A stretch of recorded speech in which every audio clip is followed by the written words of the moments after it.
जो भी मोबाइल दिन में 10 घंटा यूज करता है वो भीख मांगेगा, और जो 15 करता है वो पागल हो जाएगा। मोबाइल यानी मौत। हमको बेवकूफ बना दिए, तुम हो बेवकूफ, तो हारना तो पक्का है। मेरी जिंदगी में एक ही चीज क्लियर है,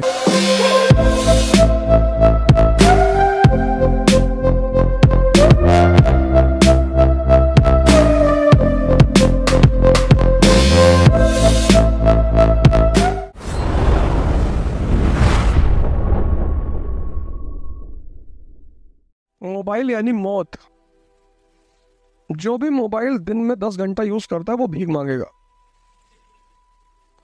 और जो 15 करता है वो पागल हो जाएगा। क्योंकि मोबाइल ने तुम्हारी सबसे प्रेशियस चीज छीन ली।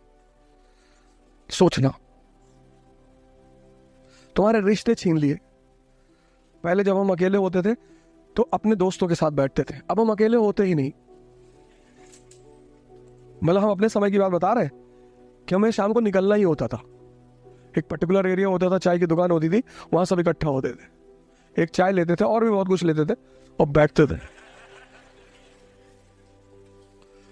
थे और डिस्कस करते थे, एक दूसरे से बात करते थे, कंपनी देते थे, एक दूसरे को मोटिवेट करते थे, एक दूसरे की परेशानी में हिस्सेदारी करते थे। ये दोस्ती का मतलब होता था।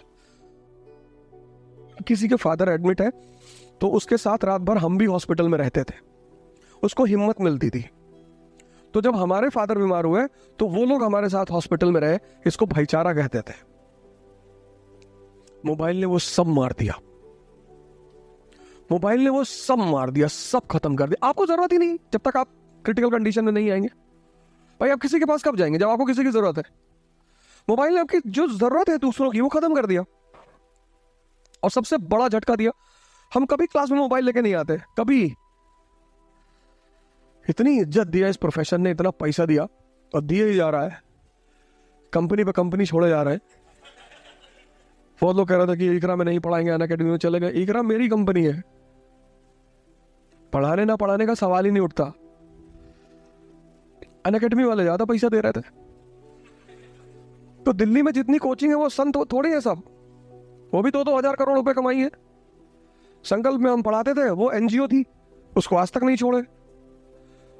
वो 200 रुपए घंटा देती थी पढ़ाने के लिए, वहां आज भी पढ़ाने जाते हैं। अब तो खैर नहीं चलती, लेकिन जब उन्होंने बुलाया तब मैं पढ़ाने गया। अब जो आदमी 2,000 करोड़ रुपया कोचिंग इंडस्ट्री से कमाए, अगर वो मेरे ऊपर इल्जाम लगाए कि अवधोजा ने पैसे के लिए कोचिंग छोड़ दी, तो मैं तो छोड़ूंगा। मेरी जिंदगी में एक ही चीज क्लियर है, मेरे कॉन्सेप्ट्स।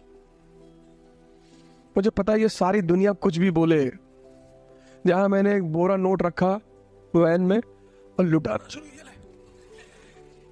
उससे परसों मुझसे पूछे करप्शन कैसे खत्म होगा? इस देश के आईएएस अधिकारी, पॉलिटिशियन बहुत करप्ट हैं। बिल्कुल नहीं करप्ट है। इस देश के सबसे अच्छे हैं इस देश के अधिकारी और राजनीतिज्ञ। तो फिर करप्ट कौन है? जनता। 1,000 2,000 रुपए लेके वोट देते हो, तो जो आदमी इन्वेस्टमेंट करेगा वो अपना पैसा वापस नहीं लेगा।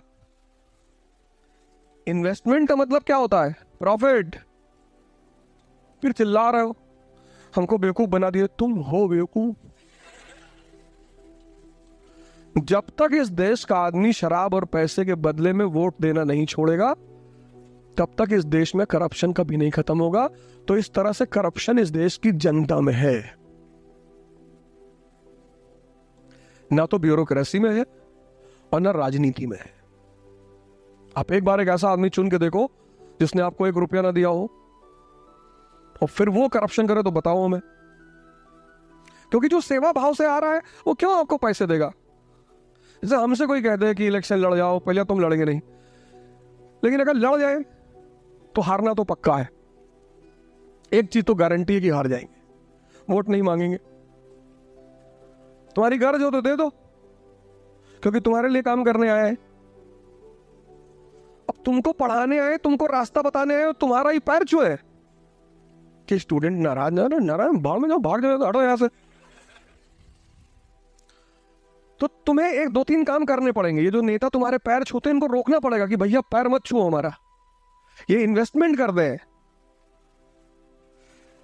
आज मैंने तुमसे कहा, इस बात को याद रखना, करप्शन हिंदुस्तान की पब्लिक में है, ना ब्यूरोक्रेसी में है, ना पॉलिटिशियन में है। जिस दिन इस देश की जनता पैसा लेकर और दारू छोड़कर वोट देना शुरू कर देगी, कोई नेता, कोई अधिकारी एक पैसा किसी से नहीं लेगा। एक एक इलेक्शन में 20-20, 25-25, 30-30 करोड़ रुपए खर्चे होते हैं, तो जिसने घर से पैसा लगाया वो निकालेगा नहीं।